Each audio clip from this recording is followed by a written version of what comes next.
Hi. So let's say I give you a glass of water and it's only half filled with water and the other half is empty. So what do you do?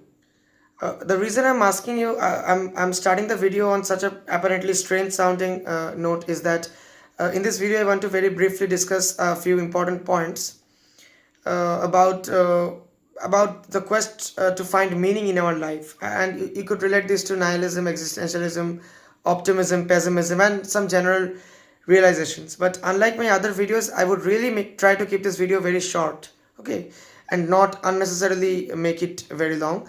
So first of all, if someone gives me a glass of water which is half filled with water and the other half is empty, so if I'm an optimist, I would say it's half filled with water. So that's the positive thing, that, oh, it has some water. If I'm a pessimist, I would say, oh, it's half empty. The negative aspect would be more apparent to me. Although it's half filled with water, I would say, no, it's half empty. It would be better if it was totally full of water.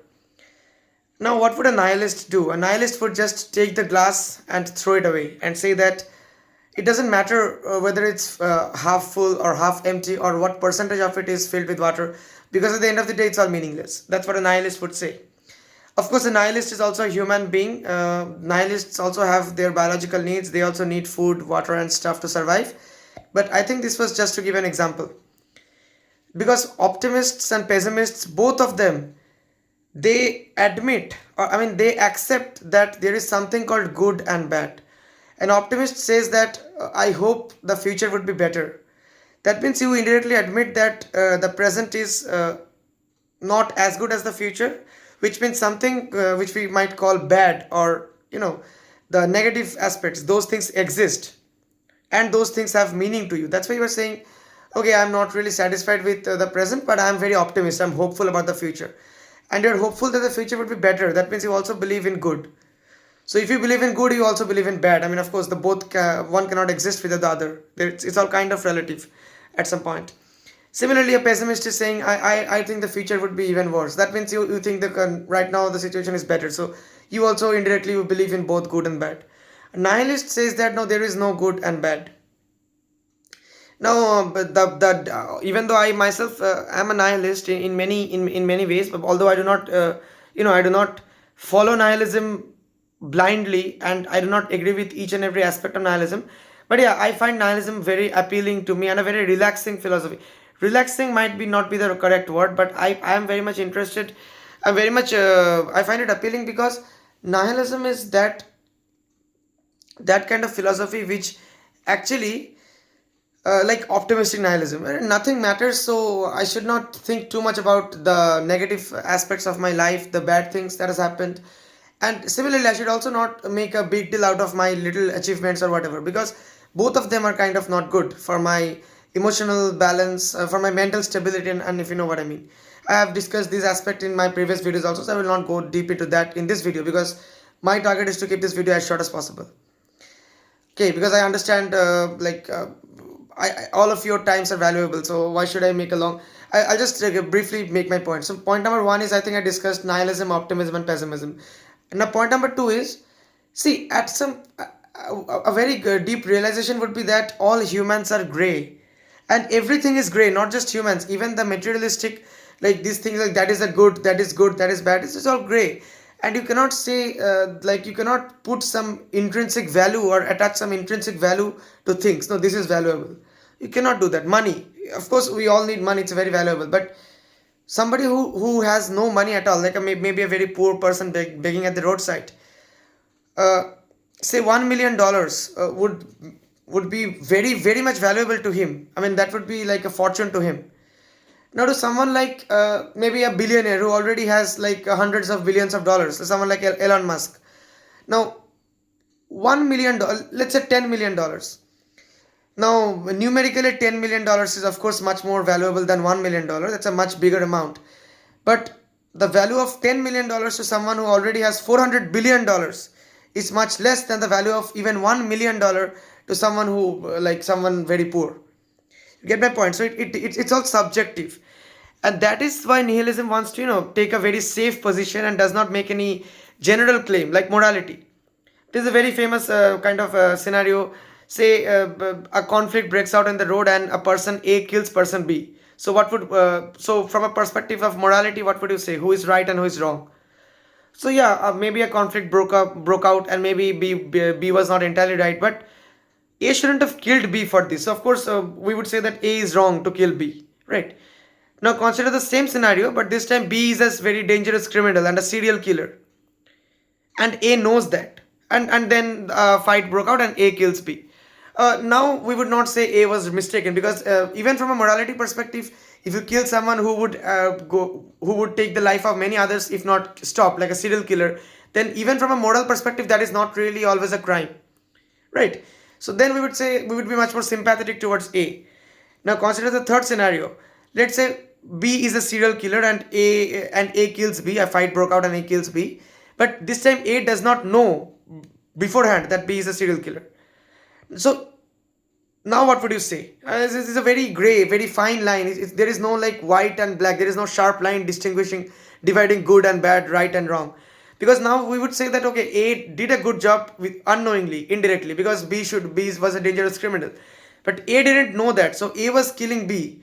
That means A had the mentality, the mindset to kill someone just because the fight broke out. So if the fight broke out between A and C, where C was an innocent people, then A could have killed C also, because A killed B without knowing B was a criminal. So then in that case, you understand what I'm trying to say, right?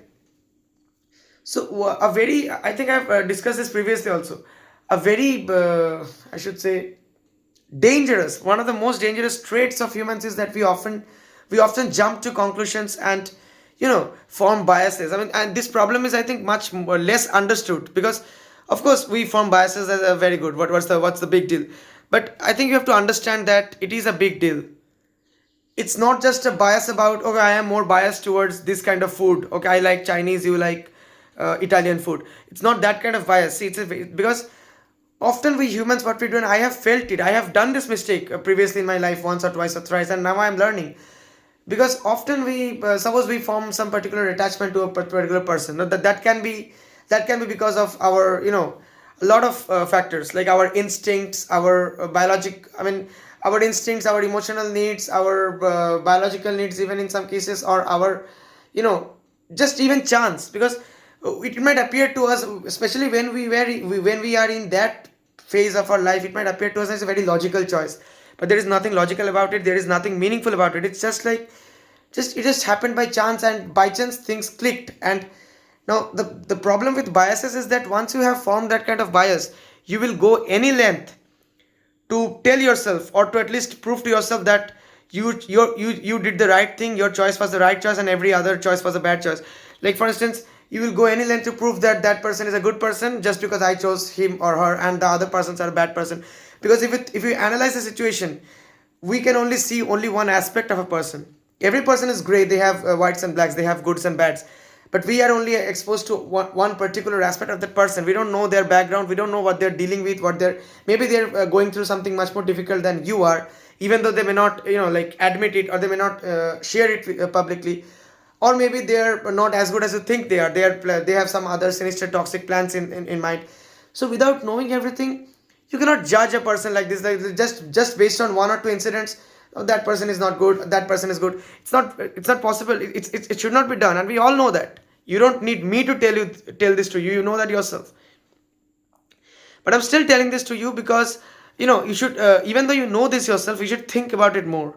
Because often we don't take this seriously. Maybe of course we don't go out in the public and physically, like verbally, tell these things out. No, you are a good person, you are a bad person.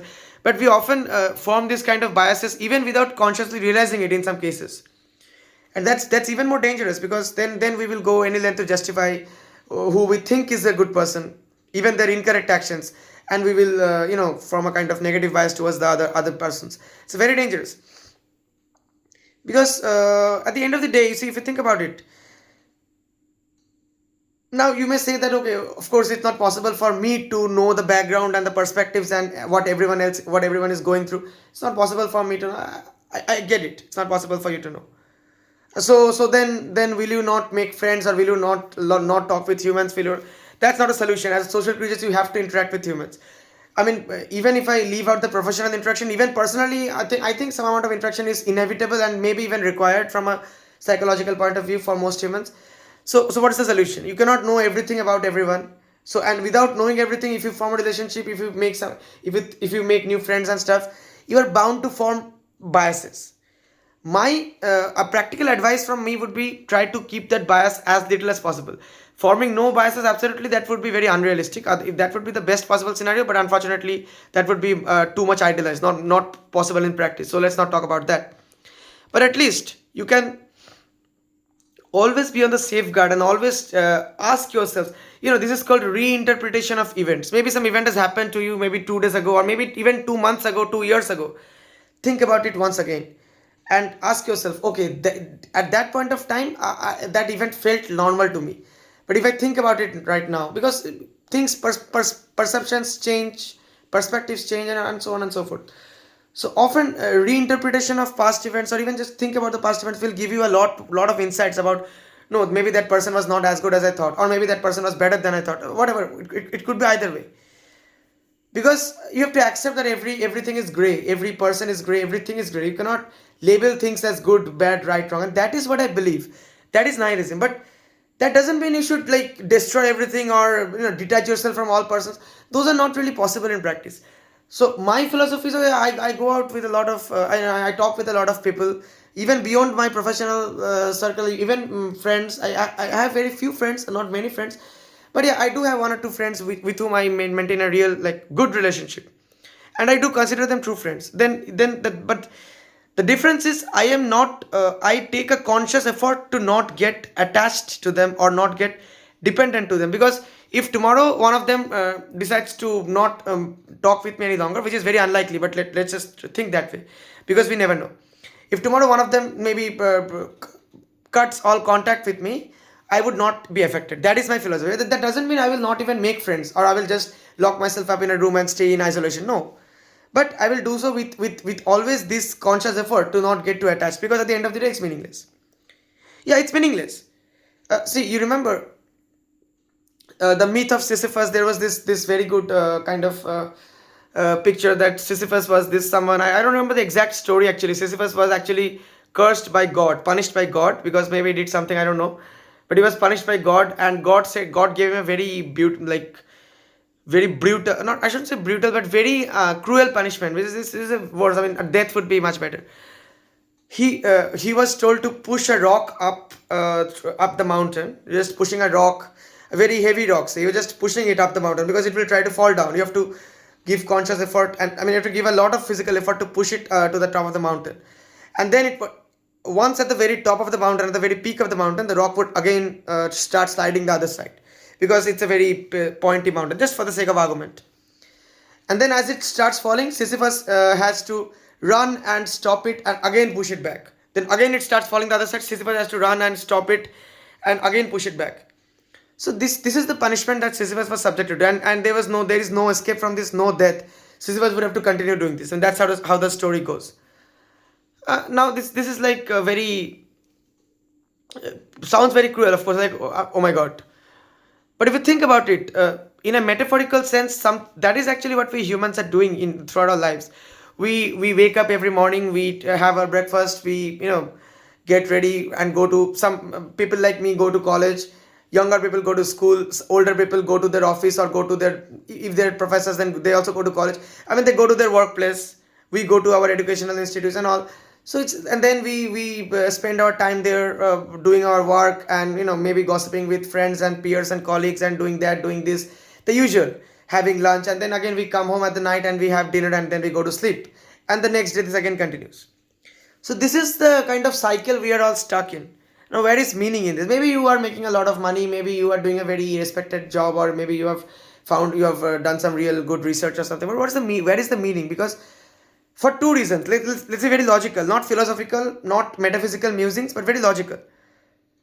If meaning is something that is objective and that is permanent, well, you will die one day. And even if you are someone like Einstein who did some work which will never be forgotten, well, it will never be forgotten by humans, but the entire human civilization will be wiped away one day. So even Einstein and his theories will have no relevance, no meaning then, no existence then. So there was a very famous quote. I think it was in the book, a book by Leslie Paul or something. I don't remember the exact name of the book, but the quote was like, "All life will die. all mind will cease, and it will all be as if it had never happened. This is a very important line. One day, maybe in the far future, but definitely one day, it will all be as if it had never happened. There won't even be any trace of civilization, consciousness, and all these things which we find so meaningful in our lives. So, in that sense, objectively, yeah, there is indeed no meaning in your life, whatever you're doing, whoever you are. And yeah, it would all be as if it had never happened. And then the quote went like, that is the goal to which evolution is traveling. Of course, evolution has no purpose scientifically, but yeah, the point he was trying to say through the quote is that, you know, the ultimate, I should say, the final result is to deprive it completely of meaning. So in a way, life is nothing more than a match struck in the dark and blown out again. So what remains is darkness. Darkness is what ultimately remains. And you could compare darkness with death as well. Because what is life? Life is our quest to find meaning in an inherently meaningless world. Now my point is, yeah, that might sound very dark, pessimistic, but we don't have any other choice. You are born here. Evolution has pre-programmed you so that you want to continue living life, and there is nothing bad in living life. The world is meaningless, and you are living a meaningless life. So what is bad in that? I mean, even bad. The word bad is meaningless. I mean, if you say that, oh my God, that is so very depressing. The life is meaningless. That's so depressing. What is depressing? Because even this claim, it's depressing. Even that claim is baseless, meaningless. Nothing has meaning. No good, no bad. It's nothing. Nihilism does not have any bias towards negativity or pessimism. Nihilism is not a pessimistic philosophy. Nihilism says that no, there is no good and no bad. So we cannot even talk about either optimism or pessimism. That's why a nihilist would throw away the glass. He would not say that, oh, it's half empty, or he would neither say that it's half full filled. He would just I don't care whatever it is. I don't care. It's no meaning. So yeah, life is our quest to find meaning in an inherently meaningless world. But we have no other choice. We are born and we have to live life, and there is nothing bad about living life, even if the world is meaningless. And our this quest to find meaning. I think this journey can be beautiful. We can make it subjectively beautiful in our own ways. So life is important. Living life is important. Living life in your own terms is much more important. But yeah, at the end of the day, the fact still remains that life is in a way meaningless. The world is in a way meaningless, and we are living a. And what is life actually? It's our quest to find meaning in a world that is meaningless, inherently meaningless. And there was a famous like saying that we are nothing but the insomnia of matter. So when you cannot sleep in night, we say you have insomnia. You have difficulty sleeping. You have difficulty falling asleep. Now, if you think about it, this entire human life, human consciousness for 70 years, 80 years, it's also kind of insomnia of matter. Ultimately, we are all made up of matter. Our brain, tissues, cells, whatever, entire body, biology, it's all made up of matter, which are by themselves inanimate matter. If you were to split me apart into all my constituent particles, then those particles by themselves would not have the consciousness that I have. They would not have the ability to think like I do. There is no consciousness.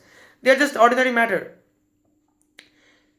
So then, now when this matter finds it difficult to fall asleep, why? That's a question of science. I think self-organization, a self-sustained, like this kind of synchronized complex system, which giving rise to consciousness. I mean, that's not even totally within the reach of science today, because the question of consciousness and sentience is very difficult. Of course, I think, therefore I am. So we all have that self-awareness, but self-awareness is itself paradoxical, very paradoxical. It's a paradox of self-awareness.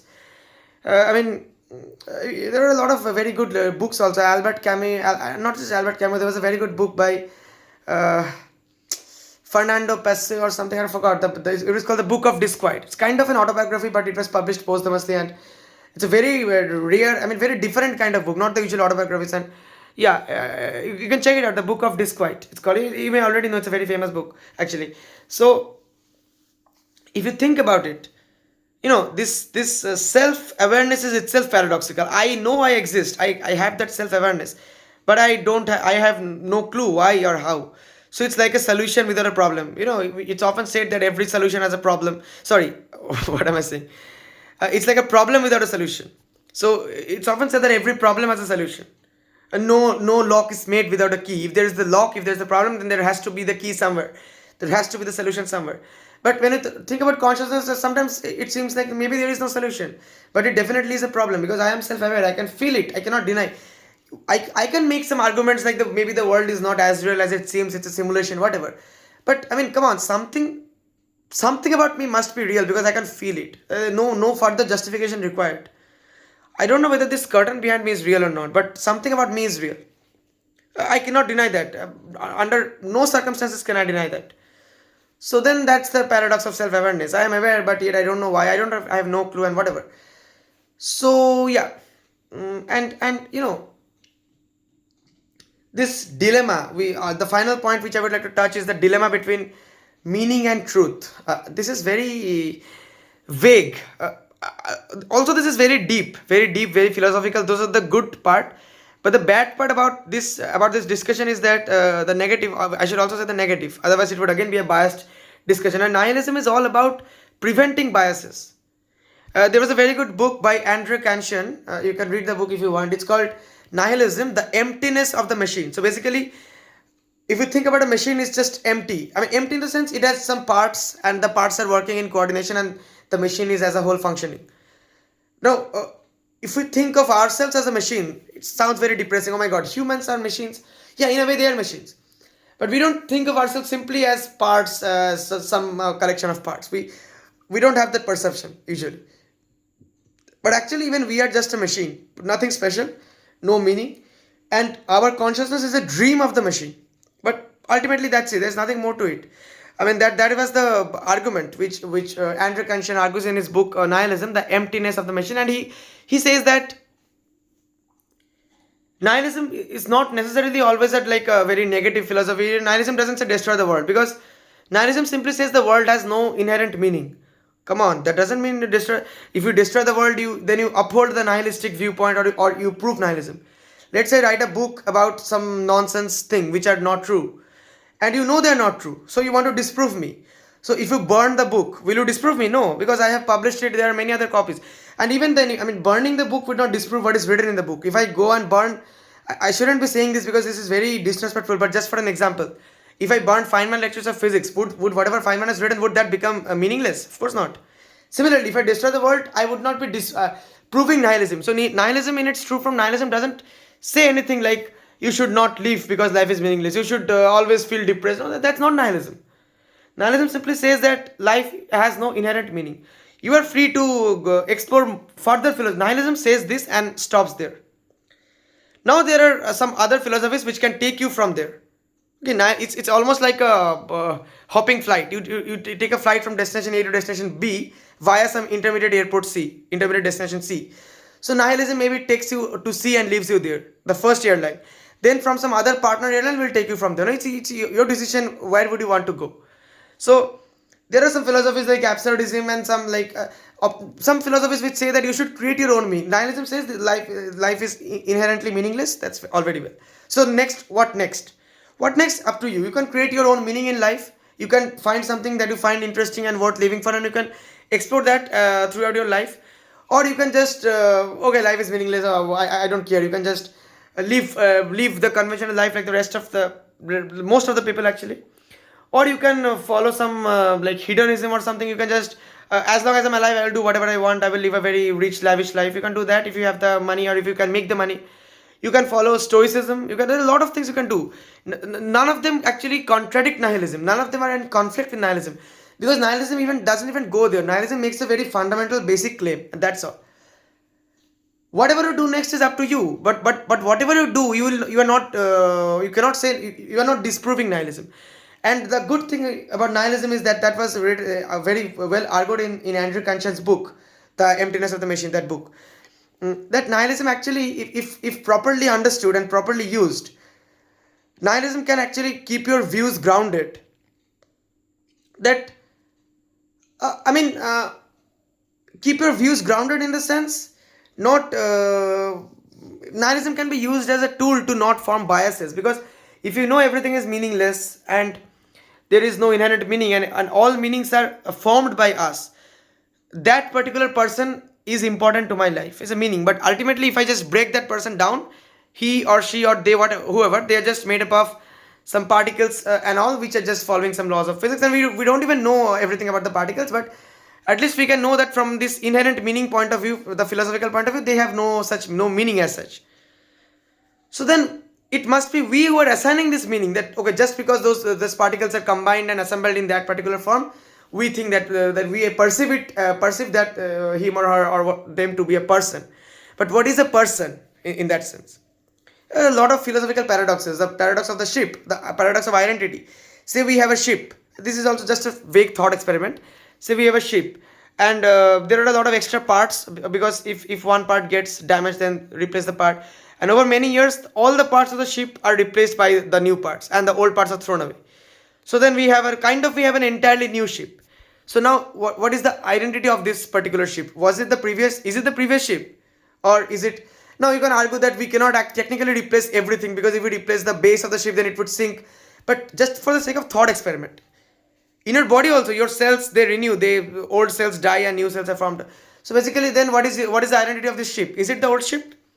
Because that is where it came from. I mean actually it is the old ship technically, but we changed all its parts. But then if we change all its parts, then is it not a new ship technically? That is the very confusing question. Yeah, the point is, just a second. So anyway, so meaning and truth. Okay, let me just do this quickly. It's up to you. See, I always say it's a very like I always say this. It's also published on my website. And if you know me from WhatsApp, I actually, this is my WhatsApp about section, which that about you, that WhatsApp. This is, I have written this there. It's a quote of mine. I mean, I it's not anyone else's quote. It goes like, seek meaning and you will find it. Seek truth and you will find that there is no meaning. So you have two options: either you seek meaning or you seek truth. And there is no right option or wrong option. If somebody chooses to seek meaning and just create a meaning and stay happy, ordinary life, it's their choice. You cannot say that no, you are foolish, you are dumb, I am better than you. You cannot say that. It's their choice. But the point I'm trying to say is, if you seek meaning in life, you will find it, because evolution has pre-programmed us that way. If we all need something to live for, so if we find meaning, we'll find it. For someone, meaning maybe some other, maybe their life partner is very meaningful to them. Maybe the work they do is very meaningful to them. Maybe money and success is very meaningful to them. I mean, point is, if you seek meaning, you will definitely find meaning. But the point is, that is not the fundamental truth. You don't need the fundamental truth to stay alive. So it's up to you. But if you decide to seek truth, then you will see that actually there is no meaning, no inherent meaning. The thing that we have been discussing all this time. So yeah, that's how it goes. It's your choice. And death. I think I mentioned death once. So this darkness and death. Death is very important to me, at least. Death is often seen as a negative thing. I don't think about death too much. But I think thinking about death sometimes, not always of course, but sometimes, at least acknowledging our morality, our insignificance, and our impermanence, can have a lot of good positive effects, plus points, I should say. Because think about it. Death.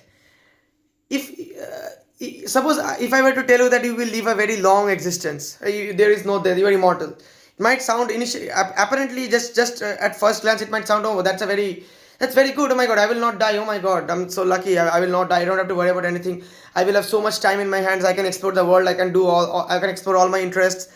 I can do whatever I want. But if you think about it, actually, if you were, that is a curse.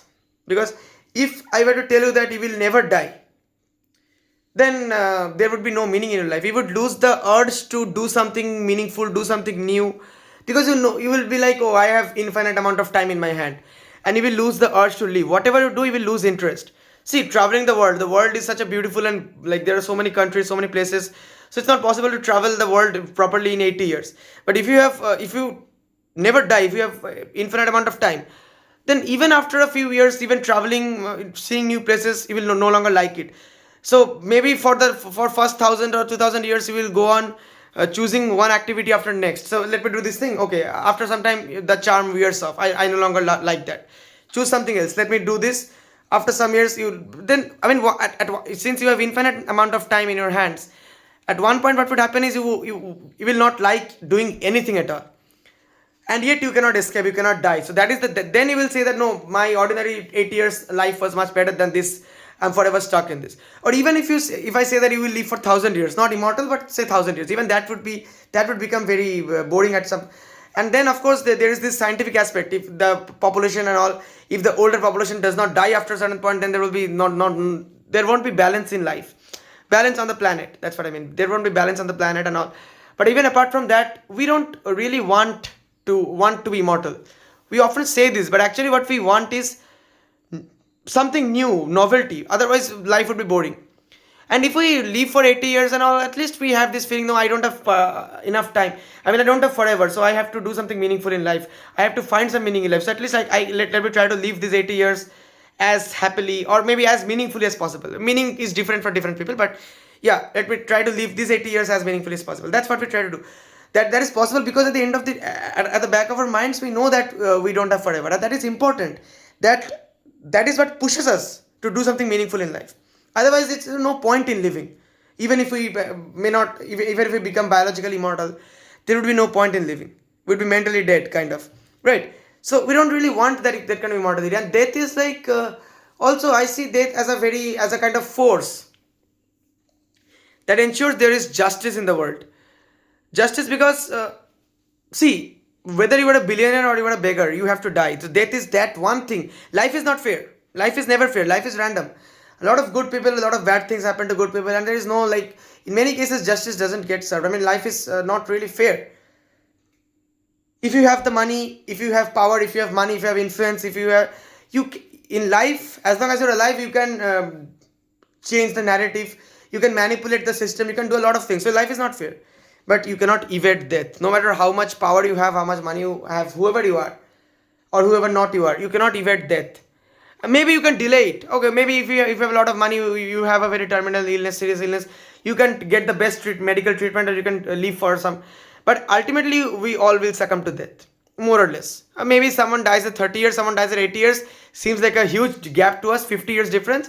But in the universe, at the cosmic scale, not even a second, nothing. It's nothing, right? So yeah, sometimes it's very important, I think, to realize our insignificance, and that actually gives us at least to me, and I think you can relate. At least some of you can relate. That actually gives a very sense of mental peace and being at sync with oneself, being connected to this futile world. I know, like, don't worry. I mean, it's too much of this is not good, because then you will lose the motivation to do something in life if you constantly think about this kind of thing. But sometimes it's important to take a break from, like, from blindly doing whatever else is doing, and try to think about these things. These questions come to us, all of us. This is nothing special, but few of us choose to think about this question. Most of us try to suppress this and just, keep pushing the rock like Sisyphus is doing. Even that is good if you can do it happily. Imagine Sisyphus happy. So if you can keep pushing the rock up happily, you can do that also. No problem in that. But just don't do it mindlessly, like a mindless zombie. That's what I'm saying. Yeah, so I think that's all I wanted to discuss in this video. Do I have to say? Do I? I think that's all. Yeah. Thank you. Thank you so much.